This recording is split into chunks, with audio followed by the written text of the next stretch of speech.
All right, the 49ers somehow, some way are going to the conference championship game. It seemed like it was over at a certain point. Brock Purdy, I thought, to be honest, at times was downright horrible in this game, but sometimes he was downright fantastic. And really, when he needed to be, he was downright fantastic. Great stuff, at the end there. But let's talk about the entire game. What went right, what went wrong. Let's just get into it. Let's start off with this play. What's going to happen here is it's going to be a zone coverage play. This is actually made a video on this play in particular. This was the near interception. This isn't good. Again, better to have a near interception than an interception, but still, kind of what happened here, and I do think this kind of impacted how things went in the future, which is the Packers were a little bit ready for a lot of what the Niners like to do, these over-the-middle routes, which they are, huge fans of, obviously. They make a living off of this stuff. You see that when Purdy takes the snap and he looks downfield, he's going to eventually fire down the field. And, as of right now, it doesn't look great, right? What happened here was Darnell Savage, the safety, he just read this play. He's he was further deep, but he read what was happening and essentially just jumped the route. Yes, there's obviously a danger in doing this, but, it might be worth the risk sometimes. He felt like it was worth the risk, and he gets his hands on the football. He does not hold on to the football, so hey, no harm, no foul, I suppose, but definitely a mistake by Brock Purdy on that one, but you got away with it. And again, for Green Bay, definitely a missed opportunity as well to not, do more damage on a play like that. But then they had a nice touchdown drive pretty quickly after that, something like this, where it's going to be a man coverage situation. That's what's happening with the Packers. It's a cover one blitz, in fact. So, okay, 3rd down and 5. They're hoping they can man up against these 49ers receivers, and that usually doesn't go well, but watch what Purdy is going to do. Watch as Purdy takes a snap, pressure comes, but he's going to be able to kind of navigate the pocket and goes outside the pocket. He's making an off-balance throw, right? Obviously the Jordan Love off-balance throws get all the attention, and rightfully so. They're amazing, but this isn't exactly an easy throw either. What makes it easier, though, is just how open Kittle is, right? And that's kind of what the 49ers can do, is if you give them a little bit of time, they're going to get guys wide open, and they're probably going to get guys wide open in the end zone in specific situations like this. As you see, Kittle does in fact make the grab, and they're able to get a touchdown there. So again, it was weird first half, only the 3 drives, and this was their only score, but they were definitely moving the ball effectively. Again, they had one drive stall, and then the other drive, we'll talk about that for a second. Going over here, I already made a video kind of on the clock management side of things. That's what got the attention, of course, but to me, this play was kind of something that people overlook, so I want to make sure I brought it up in this video.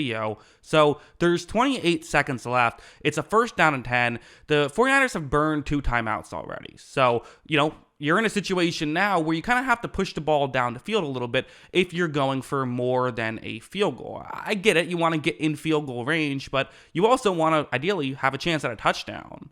Instead, Purdy's going to take the snap, and he is going to flip the ball to, McCaffrey, who doesn't get the 1st down, and on top of it, doesn't get out of bounds. So now you have to hurry up to spike the ball, which at that point, maybe you'd be better off just, calling your last time out. I don't know. That's debatable either way. But what I think isn't debatable, or it's still debatable, but what I disagree with is this check down right here, because are the 8 yards worth 15 seconds and 2 plays?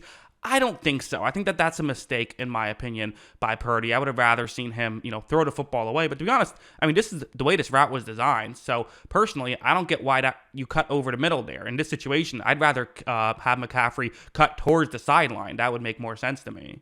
There was a couple of missed throws. This one, the first one was really a bad one. It went right through a Packers player's hands. Looked like his, it may be more miscommunication perhaps than a missed throw, but either way, think if that gets intercepted, Packers get the ball in field goal range. That could have been certainly very good there.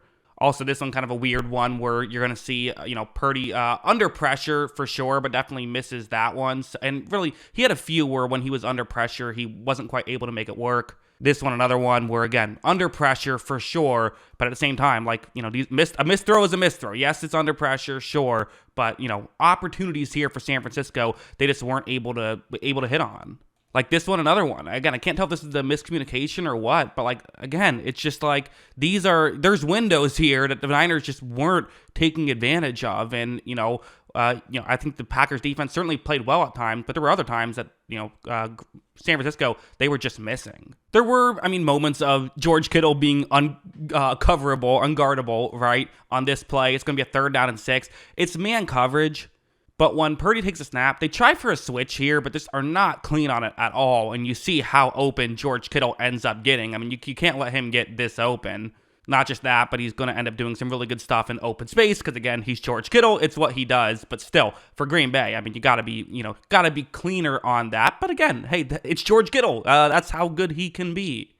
And this one was, quite frankly, a devastating one if you're a Niners fan. So it's man coverage across the board. That's what's happening right here. You have a one-on-one matchup on the outside, and, it's going to happen off screen. But the defender here is actually going to fall down. Like when this play begins, you see that it appears to be wide open. Raymond McLeod appears to be open, but also it's a weird situation because it's coming back towards the ball. The broadcast did a great job at picking this up where Purdy was actually wiping his hand off in the middle of this play. I think it's the weather was just affecting him.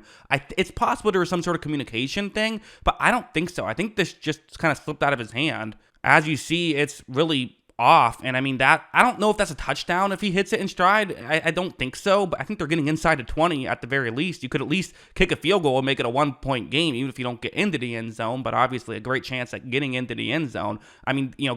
Again, I can give some credit to the Packers defense, but like, guys were getting open in this game. They really were. Purdy was just missing them. But then that final drive, which is just Purdy doing what Purdy does, right? It's him running the offense. It's not necessarily him making some, unbelievable, crazy throws that you never would have expected, but it's reading the play and just putting the ball in the right spot. And he made a couple really good throws too, but it was a lot of stuff like this, where it's zone coverage, and you see Chris Conley's route on this play, and watch what happens. Purdy takes the snap. He's going to, read the coverage. He gets the ball over there really well timed. Is this open? Yeah, this is open. This is kind of what we thought was going to be happening all day, or at least what I thought was going to be happening all day. But it's him being able to, again, just run the Shanahan offense, which he wasn't really doing a great job of, I thought, earlier in the game, but he did a great job on this final drive. And then this play was, I thought, just as huge, which it wasn't just the on-script stuff, right? And you talk about the difference between, a Jimmy Garoppolo and a Purdy. Well, I don't know if Jimmy Garoppolo's giving you this, but Purdy is. Watch as when this play begins, you see Purdy is going to pretty quickly get to the outside. He doesn't love what he sees, and kind of has to get outside the pocket pretty quickly due to, first actually looked like he started to step it up into the pocket, but, nothing there. Gets to the outside, and again, they need him to make a play here. Watch as Purdy is going to keep his eyes downfield, but then he runs and doesn't. He kind of dives, but he dives face first, right? He's diving head first, getting as many yards as possible. It's more of a just trying to make something happen. Sets up a 3rd down and 1. And listen, they didn't get the first down, but now for 3rd and 1, they were able to run it. McCaffrey gets into the end zone, and they get the go-ahead touchdown. Especially when you factor in, weather, all that crazy stuff. The fact that he was able to pull this off, the fact that Purdy was able to do that, just incredible. And listen, people have made the Tom Brady comparisons just due to the draft position and all of that. And how many times did we see Brady play like garbage for 3.5 quarters and then come through in the end? Not saying he's Brady, but just sometimes it's not how you start, but how you finish. Pretty crazy stuff there by Purdy. But yeah, those are my thoughts. What are yours? Let me know in the comments below. Always love hearing from you. And of course, as always, thanks for watching.